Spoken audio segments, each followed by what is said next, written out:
நம்ம முட்டை குழம்பு எப்படி பண்ணலான்னு பார்க்கலாம். வெங்காயம் போட்டாச்சு, தக்காளி இருக்குது, நெக்ஸ்ட் போடுவாங்க. போட்டாச்சு, தக்காளி போட்டு உப்பு போட்டு நல்லா வதக்கணும்.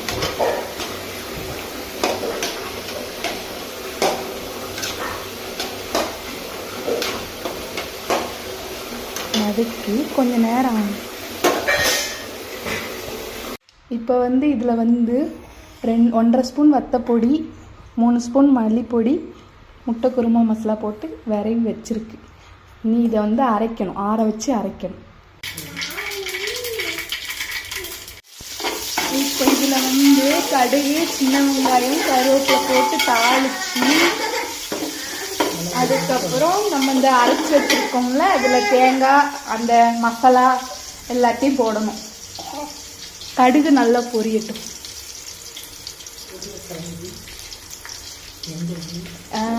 உருளைக்கிழங்கு போட்டாச்சு. இது எங்கள் ஊர் மாடல் முட்டை குழம்பு. ஃபஸ்ட்டு மசாலா அரைச்சோமா, நெக்ஸ்ட்டு இப்போ குழம்பு வைக்கிறதுக்கு.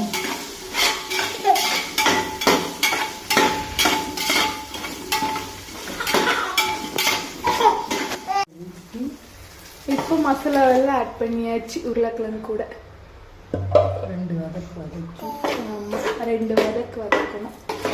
நல்லா அப்படியே நல்லா மிக்ஸ் பண்ணணும். உருளைக்கிழங்கு தேங்காயெல்லாம் போட்டிருக்கு. அளவு ஒரு 10 பேர் சாப்பிடலாம். கெஸ் கரெக்டாக.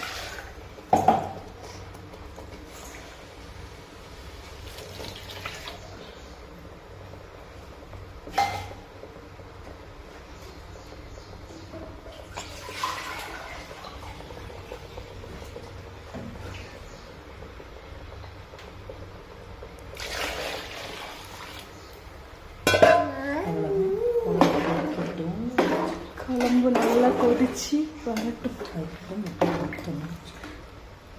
நல்லா குழம்பு கொதிச்ச பிறகு நம்ம முட்டையை எடுத்து உடச்சி ஊற்ற வேண்டியதுதான். இந்த அளவுக்கு நல்லா குழம்பு கொதிச்சு வரணும். அப்போ தான் நம்ம முட்டை ஆட் பண்ணிட்டு, முட்டை ஆட் பண்ண பிறகு ரொம்ப கிண்டி விடக்கூடாது, அப்படியே இறக்க வேண்டியதுதான். அதனால நல்லா கொதிச்சிடணும். இதுலேயே நல்லா குழம்பு ஓரளவு காய்ச்சிடணும். இப்போ அடுப்பை நல்லா கொஞ்சம் சிம்மில் வச்சுட்டு 10 முட்டையை மெதுவாக ஒரு பக்கமாக உடச்சி விட்டு அப்படியே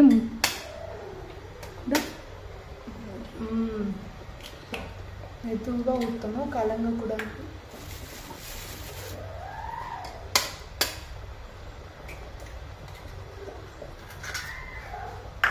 ஒரே பக்கமாகவும் ஊற்றக்கூடாது, சுற்றி ஊற்றணும்.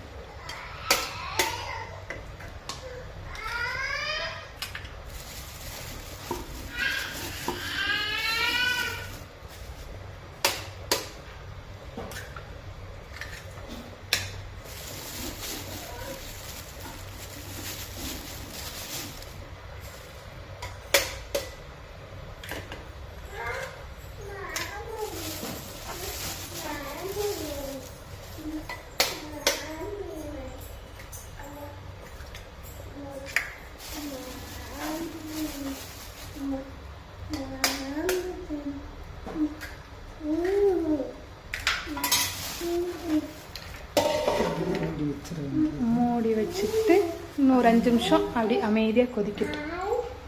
அதுக்கப்புறம் கிண்டி விட்டு மல்லித்தலை தூவி அப்படி இறக்க வேண்டியதுதான். இப்போ பாருங்கள், நல்லா கொதிச்சுட்டா. இப்போ மல்லியில் தூவி அப்படி இப்போ பாருங்கள், முட்டையை பாருங்கள், முட்டை அப்படி ஒன் போல் இருக்கா, ஒரு முட்டை இருக்கா. நம்ம இப்போ கொய்யாமல் கிண்டிகிட்டே இருந்தோம்னா இப்படி முட்டை கிடைக்காது. அதனால் லைட்டாக கிண்டி நல்லா குழம்பு காஞ்சிட்டு அந்த ஓரத்தெல்லாம் பார்த்திங்கன்னா தெரியும், எண்ணெய் அப்படியே பிரிஞ்சு போய் இருக்கும் பாருங்கள் முட்டை. அப்புறம் கிண்டிகிட்டே இருந்தோம்னா குழுன்னு முட்டையெல்லாம் ஒன்றும் இருக்காது, சாப்பிடவே நல்லாயிருக்கும் இந்த முட்டை. ஆஃப் பண்ணியாச்சு, அவ்வளோதான். முட்டை குழம்பு ரெடி. இது எங்கள் ஊர் தூத்துக்குடி முட்டை குழம்பு. சரி தம்பி பாப்பா பார்த்துக்கோ. ம் நான் போய் கடையில் போய் இந்த குழம்பு கொடுத்துட்டு சரிங்க அத்தை. இப்போ வந்துடுறேன். பார்த்து பாப்பா வேலை போட்டுட்டு வேலை செய்ய வேண்டாம். சரிங்க அத்தை. அவளை தூங்க வச்சுட்டு வேலை செய்ய, இல்லைன்னா வந்து 2 பேரும் சேர்ந்து செஞ்சுக்கலாம். சரிங்க அத்தை. சரியா? சரி தம்பி பாய். சித்திக்கு பாய் சொல்லு. பாய். சரி இதை பார்த்து போயிட்டு வாங்க. பாய். பெட்ரோல் இருக்கு.